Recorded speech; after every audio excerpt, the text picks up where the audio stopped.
आभार व्यक्त करते हैं डॉक्टर सच्चिदानंद सिन्हा के प्रति, जिन्होंने 1912 में बिहार को पुनः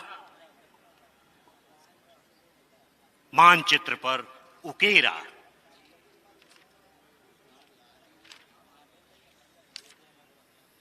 माननीय मुख्यमंत्री जी की सवारी गांधी मैदान के पश्चिमी द्वार से प्रवेश कर चुकी है। समारोह के मुख्य अतिथि की सवारी के आगे पीछे अगल बगल घुड़सवारों का दस्ता मंच की ओर बढ़ता चला आ रहा है। माउंटेड पुलिस दस्ते का नेतृत्व कर रहे हैं चांद घोड़े पर सवार अवर निरीक्षक शशिकांत राम और बादल घोड़े पर सवार हवलदार विजय प्रसाद। इनके अलावा 11 अन्य घोड़ों पर हैं सिपाही रविंद्र प्रसाद सिंह सूची घोड़ी पर, हवलदार सरोज कुमार अंजलि पर, हवलदार अजय कुमार व्हाइट शॉक्स घोड़े पर, हवलदार विद्याशंकर यादव विक्टोरिया घोड़ी पर, हवलदार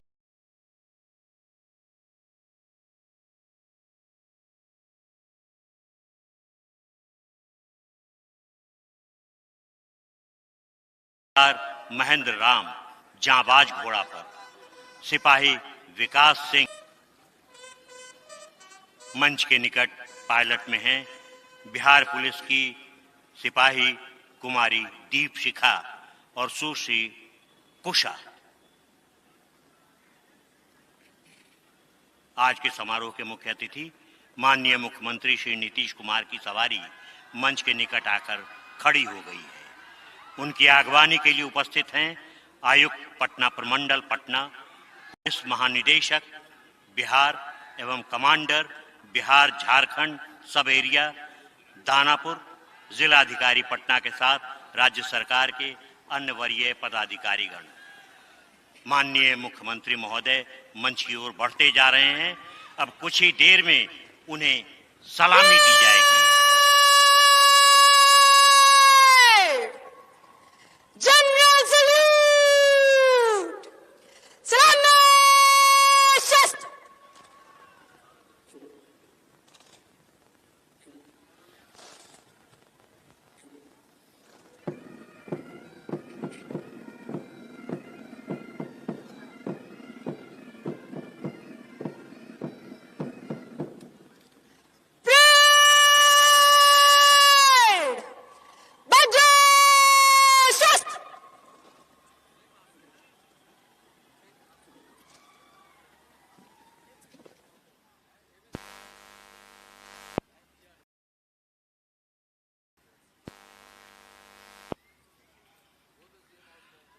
आजादी के शुभ अवसर पर परेड में भाग लेने वाली टुकड़ियों का निरीक्षण हेतु समारोह के मुख्य अतिथि से अनुरोध करने के लिए परेड कमांडर भारतीय पुलिस सेवा के अधिकारी सुश्री दीक्षा शक्ति और सुरक्षा का प्रतीक चमचमाते क्रीज को हाथ में लिए सधे और चुस्त कदमों की चाल से मंच की ओर आकर खड़ी हो गई हैं।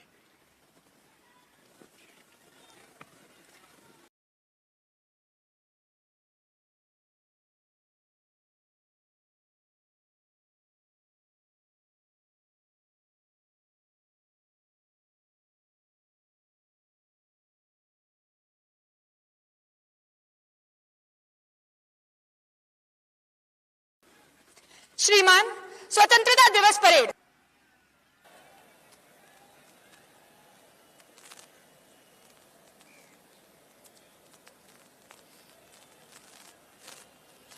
नंबर 1 कंपनी खड़ा रहे, बाकी परेड विश्राम। माननीय मुख्यमंत्री महोदय अब खुली जीप पर सवार होकर परेड का निरीक्षण करने जा रहे हैं। साथ में हैं पुलिस महानिदेशक बिहार और परेड कमांडर सुश्री दीक्षा। जीप ड्राइव कर रहे हैं एसक्यूआरटी के एएसआई मनोज कुमार सिंह। सामने खड़ी टुकड़ियां जवानों की है। सीमाओं पर चौकसी का सवाल हो या दुश्मनों से अचानक हमले का बवाल, आतंकवादियों से दो दो हाथ करने हो या सांप्रदायिक दंगों से जूझना हो, इन जवानों के बिना विपरीत परिस्थितियों से निपटने की कल्पना भी संभव नहीं है। अपने परिवार से दूर रहकर ये जवान कभी बर्फीली चोटियों पर, कभी झुलसा देने वाले रेगिस्तानों में, कभी दलदली बंजर इलाकों में, तो कभी अंदरूनी हिस्सों में सांप्रदायिकता, आतंकवाद, प्राकृतिक आपदा के समय अपना कर्तव्य निभाते रहते हैं। सामने चाहे कितनी बड़ी विपदा क्यों ना आ जाए, ये जवान कभी उफ तक नहीं करते और हंसते हुए उन विपदाओं का सामना करने के लिए सदैव तत्पर रहते हैं। कभी कभी इन्हें मौत को भी गले लगाने के लिए तैयार रहना पड़ता है। जय जवानों की जय हिंद बोली ये ऐसी वैसी बोली नहीं है, बादलों की गरज और तड़प है ये, कायरों की ये टोली नहीं है। हिंदुस्तान वतन है ऐसा जो कोई ना छोड़ पाए, रिश्ता हमारा इससे है ऐसा जो कोई तोड़ ना पाए। दिल होंगे कई पर जान एक है हमारी, हिंदुस्तान हमारा है और इसकी ये शान है हमारी। माननीय मुख्यमंत्री महोदय की सवारी धीरे धीरे आगे बढ़ती हुई सामने खड़ी टुकड़ियों का निरीक्षण करने हेतु सबसे पहली टुकड़ी जो है वो है सीआरपीएफ की कंपनी कमांडर है निरीक्षक Ashok Kumar, platoon commander sub inspector Niranjan, sub inspector Harendra Singh एवं सब इंस्पेक्टर रामफल मांझी। आईटीबीपी दूसरी टुकड़ी company commander inspector Sanat Kumar Ojha, platoon commander ASI Sohan Lal Saini, ASI Sandeep. तीसरी टुकड़ी है एसएसबी कंपनी कमांडर इंस्पेक्टर निरीक्षक अफसर खान, प्लाटून कमांडर उप निरीक्षक सुनील कुमार, उप निरीक्षक गौरव शर्मा। एसटीएफ चौथी टुकड़ी है company commander inspector Shyam Sundar Kumar, platoon inspector Ajay Kumar, sub inspector Shahid Hussain. BSAP 1 Gorkha battalion company commander निरीक्षक Shyam Ram, platoon commander SIA Jagat Prayag, SIA Lal Bahadur Rai. BSAP 2 महिला commando company commander inspector Pagan Pudu, platoon SI Sudhir Singh, SI Tahsildar Prasad. Jharkhand arms police पहली बार भाग ले रही है, कंपनी कमांडर है ASI Amit Kumar Kisku, platoon SI Sushil Tirkey, SI Arvind Kumar Singh. Bihar police पुरुष company commander sergeant Gautam Prince, platoon sergeant Gautam Kumar, sergeant Ravikant Shukla. Bihar police महिला company commander sergeant Appi Kumari, platoon sergeant Sujata Kumari, sergeant Kavita Kumari. Jail police company commander assistant superintendent Sushri Jyoti Kumari, platoon assistant superintendent Sushri Riya Kumari, assistant superintendent Sushri Kumari Kajal. मद्य निषेध उत्पाद विभाग company commander SI Deepak Kumar, platoon SI Rana Vikas Kumar, ASI Dhirendra Kumar Singh. Bihar home guard शहरी company commander ASI Rakesh Kumar Mahto, platoon SI Sudhir Kumar Jha, SI Vashishtha Kumar Vidyarthi. Home guard ग्रामीण company commander inspector Dilip Kumar Thakur, platoon SI Harkesh Singh, SI Ashwini Kumar Tiwari. NCC army boys company commander senior under officer Suraj Kumar, platoon under officer Shreyansh Kumar, cadet Satyam Bharti. NCC army girls company commander under अफसर Nishu Kumari, cadet Saloni Pandey, under अफसर नेहा कुमारी।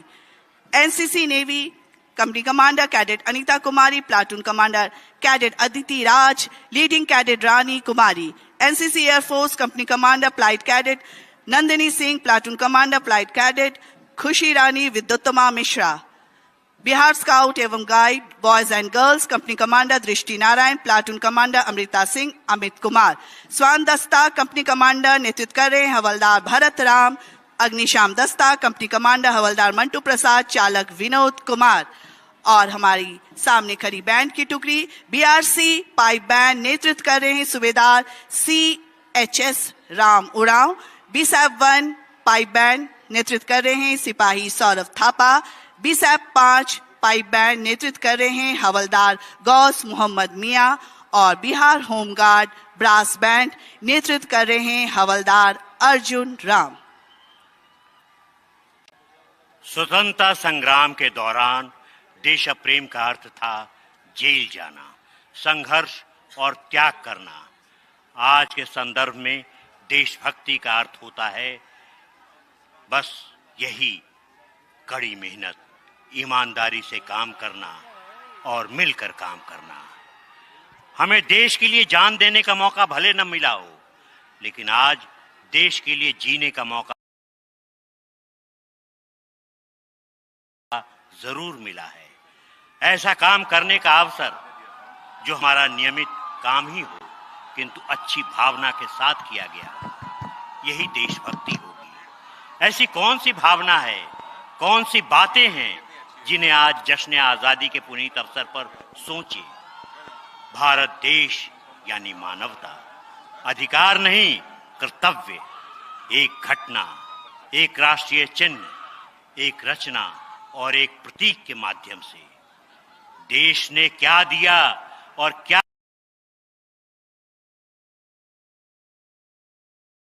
किया, यह सोचने का बजाय देश को हमने क्या दिया।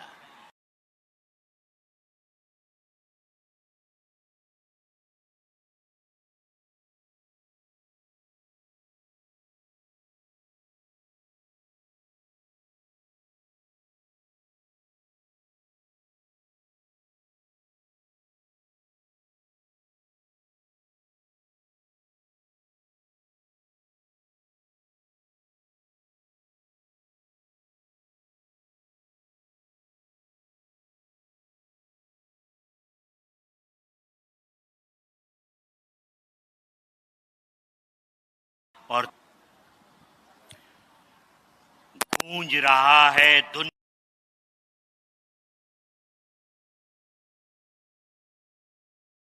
में भारत का नगाड़ा, गूंज रहा है दुनिया में भारत का नगाड़ा, गूंज रहा है दुनिया में सितारा। आजादी के दिन आओ मिलके करें दुआ कि बुलंदी पर लहराता रहे तिरंगा हमारा। कुछ ही क्षण में माननीय मुख्यमंत्री जी के करकमलों द्वारा पवित्र राष्ट्रीय ध्वज हवा में लहराने लगेगा।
पिंगले वेंकैया द्वारा डिजाइन किए गगन में लहराते इस राष्ट्रीय ध्वज को हम सादर नमन करते हैं।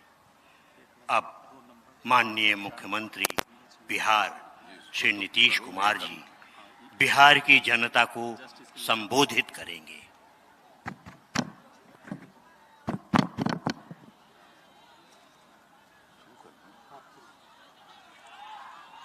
प्रिय बिहार वासियों, 78वें स्वतंत्रता दिवस के पावन अवसर पर मैं समस्त बिहार वासियों को हार्दिक बधाई देता हूं। आज का दिन हम सभी भारतवासियों के लिए गौरव का दिन है। राष्ट्रभक्तों के साहस, त्याग एवं बलिदान के फलस्वरूप 15 अगस्त 1947 को हमारा देश आजाद हुआ।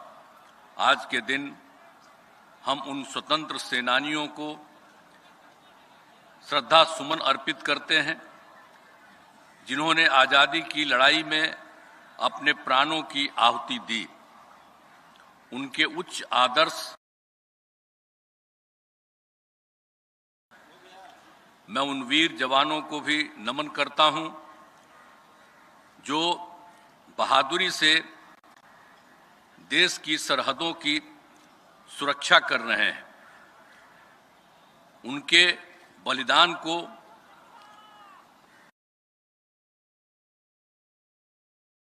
देश की रक्षा करने वाले भारतीय सेना का हम अभिनंदन करते हैं। इतिहास इस बात का गवाह है कि बिहार ने स्वतंत्रता आंदोलन में अग्रणी भूमिका निभाई। बिहार के लोगों ने हमेशा राष्ट्र निर्माण में बढ़-चढ़कर हिस्सा लिया और देश के लोकतंत्र को मजबूती प्रदान की है। वर्ष 2005 में जब से हम लोगों को काम करने का मौका मिला है, तब से राज्य में कानून का राज है।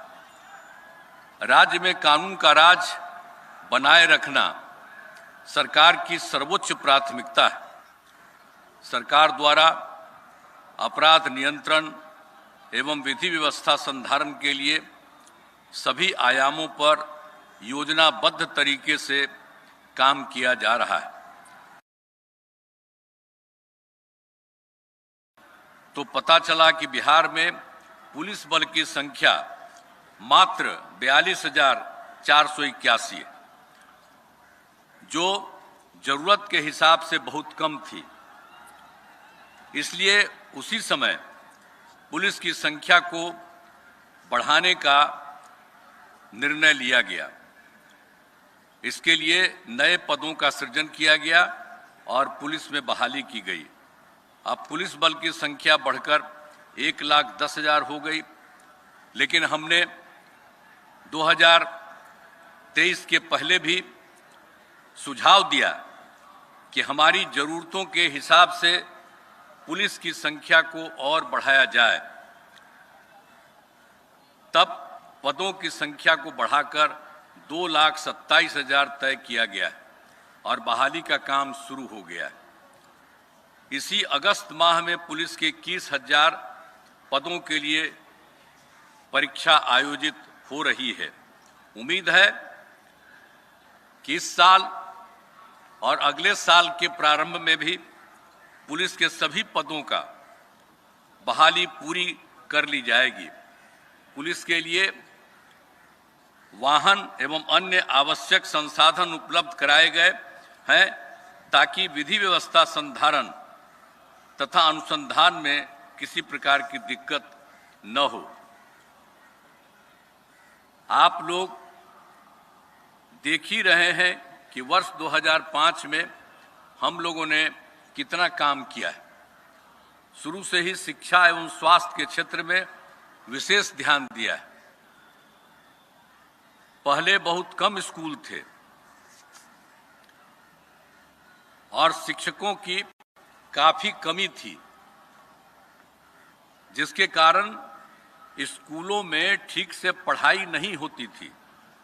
गरीबी के कारण 5वीं कक्षा के बाद लड़कियां भी पढ़ नहीं पाती थी। इसलिए सबसे पहले अनेक नए स्कूल खोले गए और कई स्कूलों में नए क्लासरूम बनाए गए। वर्ष 2006-07 में लड़के लड़कियों के लिए पोशाक योजना शुरू की गई। वर्ष 2008 में 9वीं क्लास की लड़कियों को विद्यालय जाने के लिए साइकिल योजना चलाई गई और बाद में वर्ष 2010 से लड़कों को भी साइकिल दी गई। बालिका शिक्षा को बढ़ावा देने के लिए सभी पंचायतों में उच्च माध्यमिक विद्यालय 10+2 स्कूल खोले गए। लड़कियों को 12वीं पास करने पर पहले 10,000 मिलते थे, जिसे बढ़ाकर अब 25,000 रुपये कर दिया गया है और वहीं ग्रेजुएट पास होने पर 25,000 से बढ़ाकर अब 50,000 रुपये की प्रोत्साहन राशि दी जा रही है। अब लड़कियां भी खूब पढ़ रही हैं और स्कूलों में लड़के लड़कियों की संख्या लगभग बराबर हो गई है। 2005 में जब हमारी सरकार आई तो विद्यालयों में शिक्षकों की कमी को देखते हुए वर्ष 2006-07 से पंचायत एवं नगर निकायों के माध्यम से बहाली की गई। कई चरणों में लगभग 4.25 लाख शिक्षकों को नियोजित किया गया। स्कूलों में पढ़ाई अच्छे ढंग से हो, इसके लिए अब निर्णय लिया गया है कि शिक्षकों की बहाली सरकारी तौर पर की जाए। वर्ष 2023 में बिहार लोक सेवा आयोग द्वारा 2,20,000 सरकारी शिक्षकों की नियुक्ति की गई है। शेष पदों पर भी बहाली की जा रही है। नियोजित शिक्षक भी हमेशा चाहते थे कि उन्हें सरकारी शिक्षक बनाया जाए। इसे देखते हुए इन शिक्षकों को सक्षमता परीक्षा के माध्यम से सरकारी शिक्षक बनने के अवसर दिए जा रहे हैं। पहली सक्षमता परीक्षा में पास होकर लगभग 1,80,000 नियोजित शिक्षक सरकारी शिक्षक बन गए। जो शिक्षक अब बच गए हैं उन्हें भी सरकारी शिक्षक बनने के लिए मौके दिए जा रहे हैं। शुरू से ही सभी स्वास्थ्य सेवाओं में सुधार किया गया। जब हमारी सरकार 2005 में आई थी उस समय स्वास्थ्य व्यवस्था की हालत खराब थी। आप सब जानते हैं सरकारी अस्पतालों में डॉक्टरों की कमी थी, अस्पतालों में दवा एवं अन्य सुविधाएं भी नहीं थी। प्राथमिक स्वास्थ्य केंद्रों में तो इलाज के लिए प्रति माह मात्र 39 मरीज ही आते थे एक महीने में और प्रतिदिन 1 या 2 आते थे। वर्ष 2006 से अस्पतालों में मरीजों को मुफ्त दवा, स्वास्थ्य जांच एवं एम्बुलेंस की सुविधा दी गई। साथ ही डॉक्टरों की बहाली की गई और अस्पतालों में डॉक्टरों की उपस्थिति सुनिश्चित कराई गई। अब सुविधाएं काफी अच्छी हो गई हैं, जिसमें प्राथमिक स्वास्थ्य केंद्र में हर महीने औसतन 11,000 से अधिक मरीज पहुंच रहे थे। तो जब हम लोगों को मौका मिला था तो उस समय कितना था सब लोग जानते थे, 29 मरीज एक महीना में। अब हम लोगों को मौका मिला तो जितना काम करवा रहे हैं तब समझ रहे हैं ना कि प्राथमिक स्वास्थ्य केंद्र में हर महीने औसतन 11,000 से अधिक मरीज पहुंच रहे हैं। पहले राज्य में केवल 6 सरकारी मेडिकल कॉलेज एवं अस्पताल थे। उस कारण यहाँ के छात्र डॉक्टर की पढ़ाई करने राज्य के बाहर जाया करते थे। डॉक्टर की कमी होने के कारण यहाँ के लोग इलाज के लिए भी राज्य के बाहर जाते थे। इसलिए सरकार ने निर्णय लिया कि राज्य में मेडिकल कॉलेज की संख्या बढ़ाई जाएगी। अब मेडिकल कॉलेज की संख्या बढ़कर 11 हो गई है और इसके अतिरिक्त 15 और नए मेडिकल कॉलेज बनाए जा रहे हैं, काम चल रहा है। इसके अतिरिक्त पटना मेडिकल कॉलेज एवं हॉस्पिटल पीएमसीएच आप सब जानते ही हैं को 5,462 बेड की क्षमता वाले आधुनिक विश्व स्तरीय मेडिकल कॉलेज एवं अस्पताल बनाया जा रहा है। उसका एक हिस्सा पूरा हो गया है, बाकी हिस्सा काम हो रहा है, हम बराबर देखते रहते हैं। और उसके साथ कई मेडिकल कॉलेज अस्पताल में भी बेड की संख्या बढ़ाई गई है, कहीं कहीं हम लोगों ने 2,500 कर दिया है। कैंसर के रोगियों के इलाज के लिए टाटा मेमोरियल के सहयोग से मुजफ्फरपुर में आधुनिक कैंसर अस्पताल विकसित किया गया है। सभी मेडिकल कॉलेज एवं अस्पतालों में भी कैंसर रोगियों के प्रारंभिक जांच एवं इलाज की व्यवस्था की जा रही है। राज्य में सभी अस्पतालों में मरीजों एवं उनके परिजनों के खाने के लिए दीदी की रसोई शुरू की गई है। अब जिला अस्पतालों में साफ सफाई का कार्य भी जीविका दीदी के द्वारा कराने का निर्णय लिया गया है। मुझे याद है कि वर्ष 2003 में तत्कालीन प्रधानमंत्री श्रद्धेय अटल बिहारी वाजपेयी जी के कार्यकाल में एम्स पटना बनाने की स्वीकृति दी गई। तो आप सब जानते ही हैं कि अब पूरी तरह संचालित है, जिसका लाभ बिहार के लोगों को मिल रहा है। अब इसके अलावे वर्तमान केंद्र सरकार ने पहले ही तय किया और यहां के लिए एक नया एम्स देने का, जो बाद में तय हो गया कि दरभंगा में ही वो बनेगा और अब इसका निर्माण जल्द ही शुरू होने वाला है। राज्य में सड़कों पुल पुलियों का निर्माण कराया गया है। राज्य के सुदूर क्षेत्रों में 6 घंटे में राजधानी पटना पहुंचने का लक्ष्य वर्ष 2016 में ही पूरा कर दिया गया। इसके बाद सरकार ने इस लक्ष्य को 5 घंटे करने का निर्णय लिया है। इसके लिए बड़ी संख्या में सड़कों एवं पुल पुलियों का निर्माण कराया जा रहा है। इनमें मेंटेनेंस का भी काम किया जा रहा है।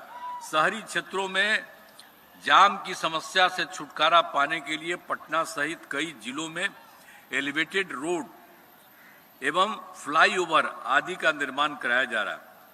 पटना में पाटली पथ एवं अटल पथ का निर्माण कराया गया।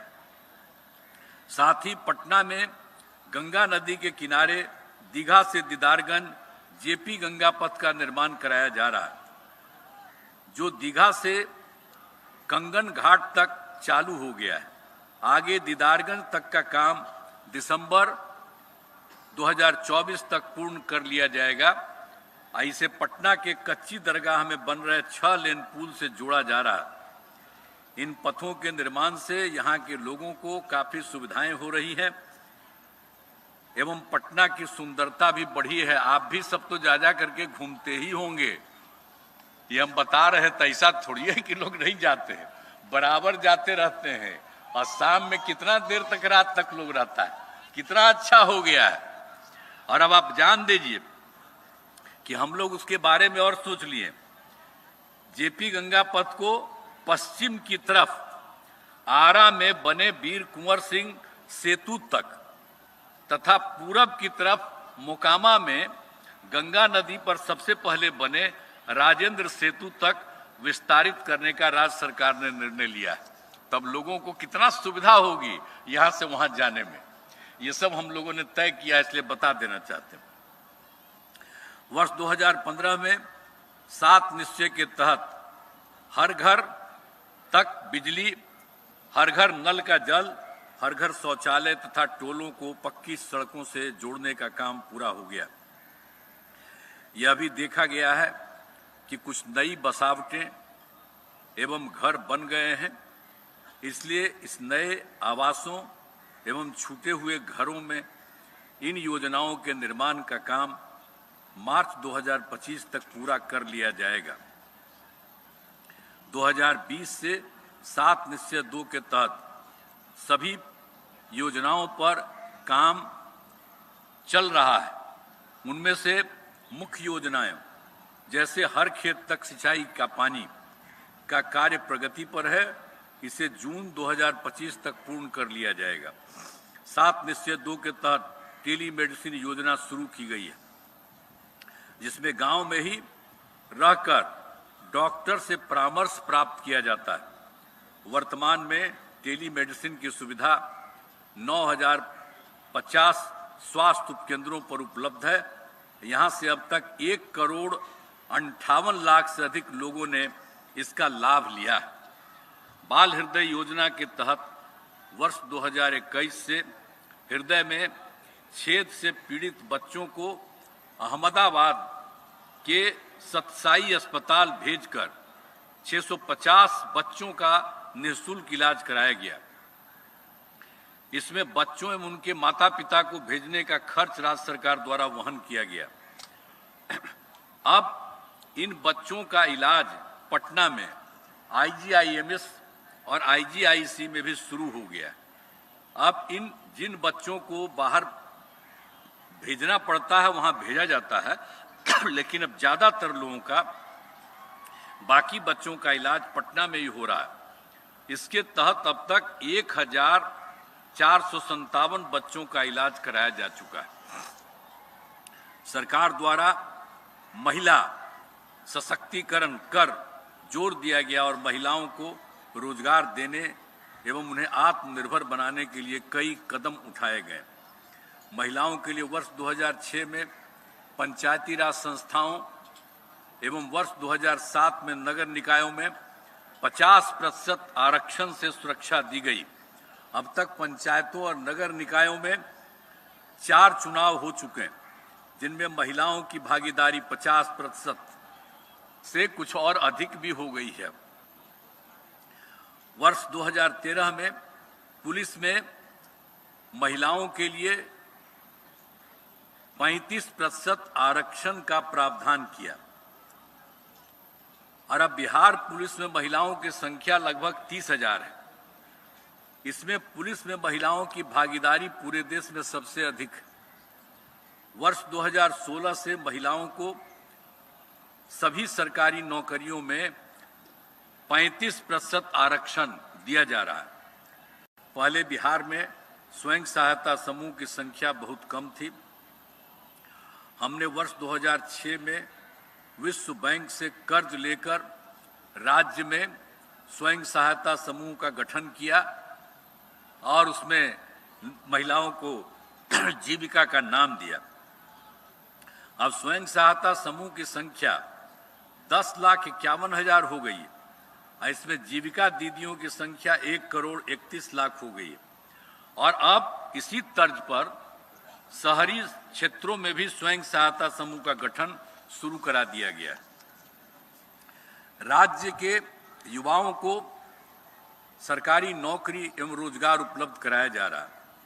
वर्ष 2020 में 7 निश्चय 2 के तहत 10 लाख नौकरी, 10 लाख रोजगार देने के बारे में तय किया गया था।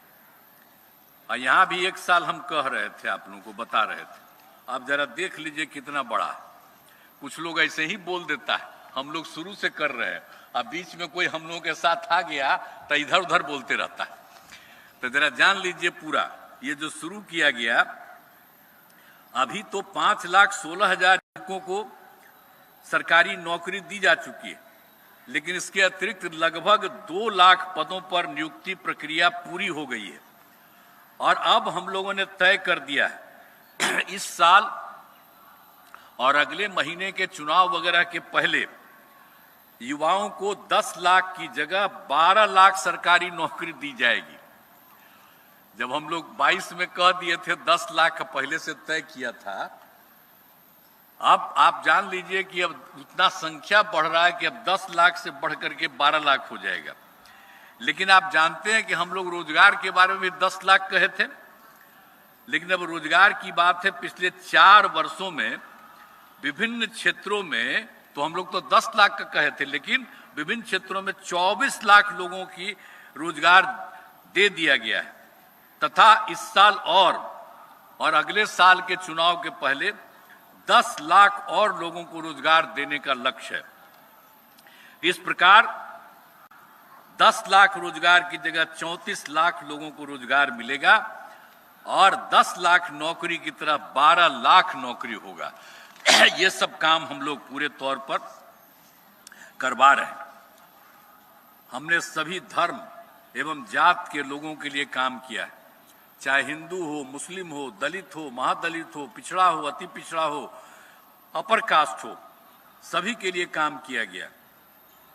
अनुसूचित जाति एवं अनुसूचित जनजाति तथा अति पिछड़ा वर्ग के छात्र छात्राओं के लिए बड़ी संख्या में आवासीय विद्यालय एवं छात्रावासों का निर्माण कराया जा रहा है। वर्तमान में अनुसूचित जाति एवं जनजाति के छात्र छात्राओं के लिए 91 आवासीय विद्यालय संचालित हैं। राज्य सरकार द्वारा अनुसूचित जाति के 50,000 से अधिक आबादी वाले 40 प्रखंडों में नए आवासीय विद्यालय बनाने का निर्णय लिया गया, जिसमें से 20 आवासीय विद्यालय का निर्माण चल रहा है। अगले वर्ष तक सभी आवासीय विद्यालयों का निर्माण करा दिया जाएगा। सभी जिलों में अति पिछड़ा वर्ग के लिए जननायक कर्पूरी छात्रावास का निर्माण कराया गया है। सभी जिलों में पिछड़े अति पिछड़े वर्ग के लिए कन्या आवासीय विद्यालय बनाने का निर्णय लिया गया है। 11 जिलों में कन्या आवासीय विद्यालय संचालित है। 27 जिलों में नए कन्या आवासीय विद्यालयों का निर्माण कार्य जारी है। साथ ही इन सभी वर्गों के युवक युवतियों को सिविल सेवा प्रोत्साहन, ग्राम परिवहन योजना एवं उद्यमी योजना का लाभ दिया जा रहा है। मुस्लिम समुदाय के लिए भी वर्ष 2005 के बाद सरकार ने काफी काम किया। इसको सब लोग जानते ही है। इस वर्ग के युवाओं के लिए मुस्लिम युवाओं के लिए विद्यार्थी प्रोत्साहन, छात्रवृत्ति, मुफ्त कोचिंग आदि योजनाएं चलाई जा रही। मदरसों को सरकारी मान्यता दी गई एवं मदरसा के शिक्षकों को सरकारी शिक्षकों के बराबर वेतन दिया गया। ये काम हम लोगों ने कर दिया। अब वर्ष 2006 से कब्रिस्तान की घेराबंदी शुरू कर दी गई और उस समय ये निकला था कि 8,000 के करीब है, तो 8,000 से भी ज्यादा कब्रिस्तानों की घेराबंदी हो गई और बाद में फिर 273 कब्रिस्तानों को और चिन्हित किया गया, जिसमें 746 कब्रिस्तानों की घेराबंदी पूर्ण कर ली गई है। 151 कब्रिस्तानों की घेराबंदी अंतिम चरण में है और 376 प्रक्रियाधीन है। तो उनके लिए इतना सारा मदद किया गया है और पहले कोई मदद नहीं था। 5 के पहले जो लोग शासन में था और हम लोग आकर के सबके लिए मदद किए। जो भी आपको बता दिए कि हिंदू हो, मुस्लिम हो, कोई हो, दलित हो, महादलित हो, पिछड़ा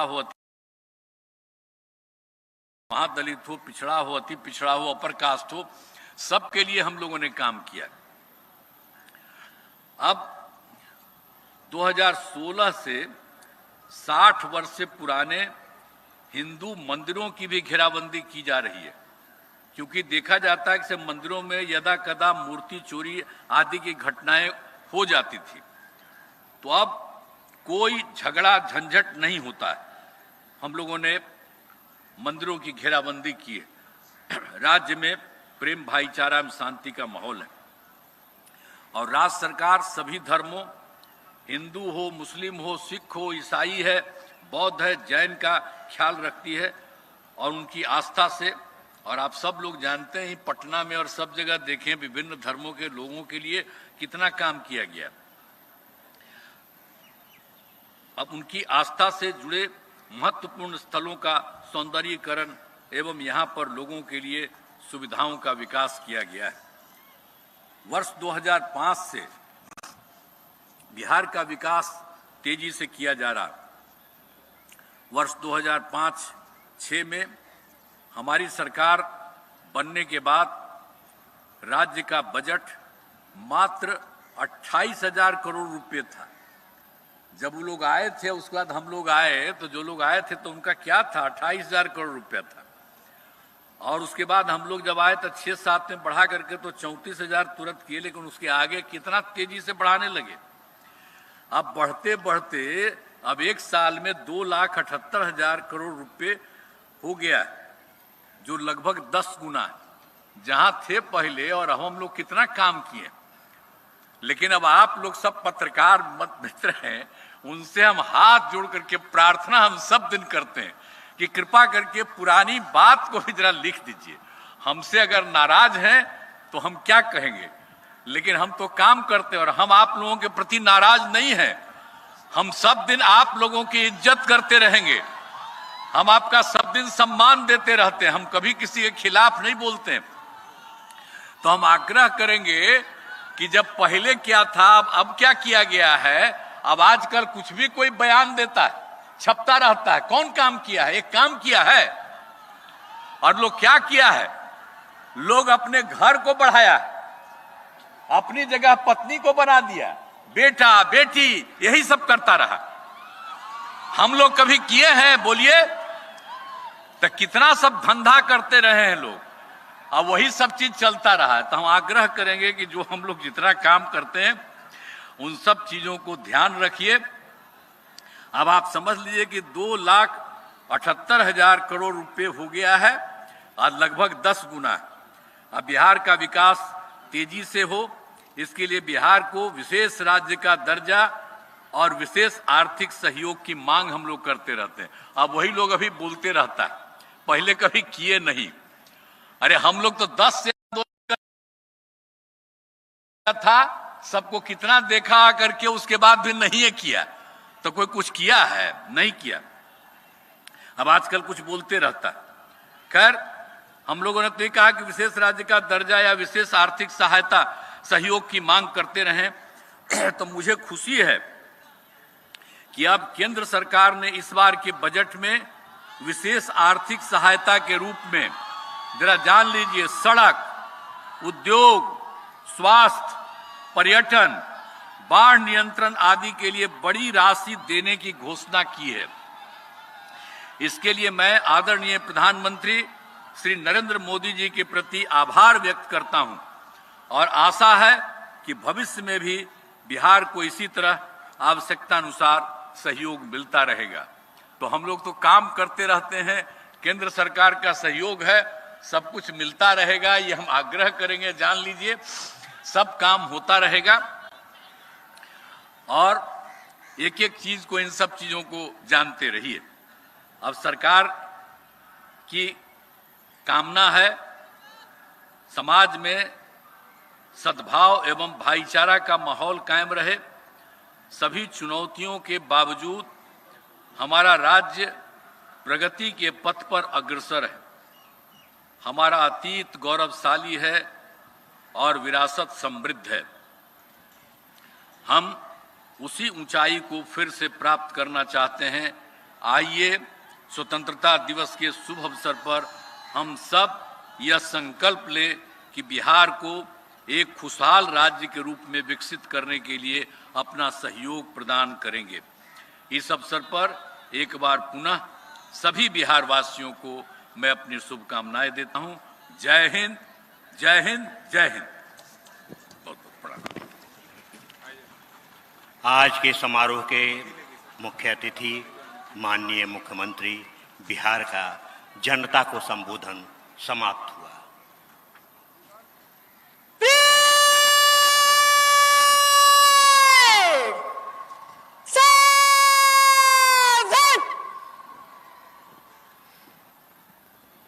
अब परेड कमांडर, भारतीय पुलिस सेवा की अधिकारी सुश्री दीक्षा आज के समारोह के मुख्य अतिथि से परेड विसर्जन की अनुमति प्राप्त करने के लिए हाथ में चमचमाते क्रीज को उठाए सधे और चुस्त कदमों की चाल से सलामी मंच की ओर आ रही हैं।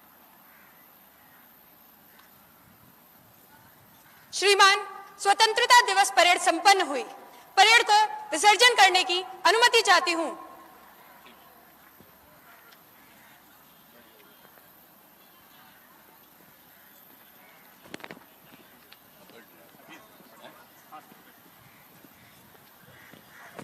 Parade to IC, take charge.